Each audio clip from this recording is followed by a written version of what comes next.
Hello mga kasisi.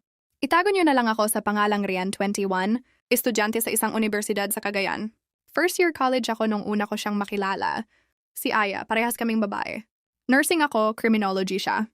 Hindi ko talaga siya ka-batch or ka-section, pero dahil sa isa kong roommate na close sa kanya, naging pamilyar ako sa mukha niya. Magkatapat lang kasi ang kwarto namin sa boarding house kaya madalas kaming magkasalubong. Sa una, simpleng nangitian lang.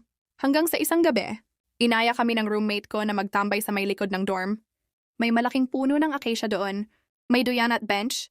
Paborito ng karamihan kapag gusto lang ng malamig na hangin o kwentuhan. Doon ko siya unang nakausap ng matagal. Ang gaan ng loob ko agad sa kanya. Mula noon, gabi-gabi na kaming magkausap.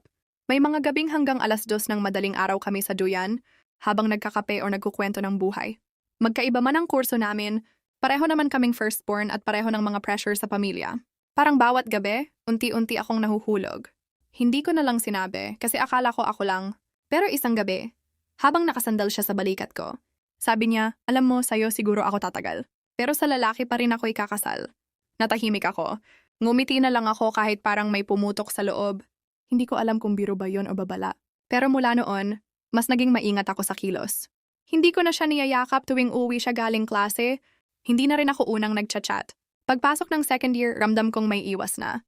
Hindi na kami tulad ng dati. Minsan sabay kaming umuuwi pero may ibang kasama na siya. May isang beses na nakita ko siyang kausap si Marco, isa sa mga player sa varsity. Doon ko lang na-realize na baka totoo nga na ako lang ang pahinga niya pero hindi ang tahanan. Sinubukan kong magpakabisi. Sumali ako sa mga orgs, nag-focus sa ACADS, pero gabi-gabi pa rin siyang bumabalik sa isip ko. Hanggang sa isang gabi, tinawagan niya ako, umiiyak. Ayaw ko mawala ka, sabi niya. Pero hindi ko rin alam kung kaya kong lumaban para sa ganito. Hindi ko na siya sinagot ng diretso. Tumulo lang luha ko habang nakatingin sa kisame. Mahal ko siya, pero hindi ako pwedeng manatili sa isang lugar na hindi sigurado kung pipiliin ako sa dulo. Ngayon, hindi na kami nagkakausap. Pero sa tuwing dadaan ako sa duyan sa likod ng dorm, naalala ko yung mga gabing ako ang mundo niya. Kahit sandali lang,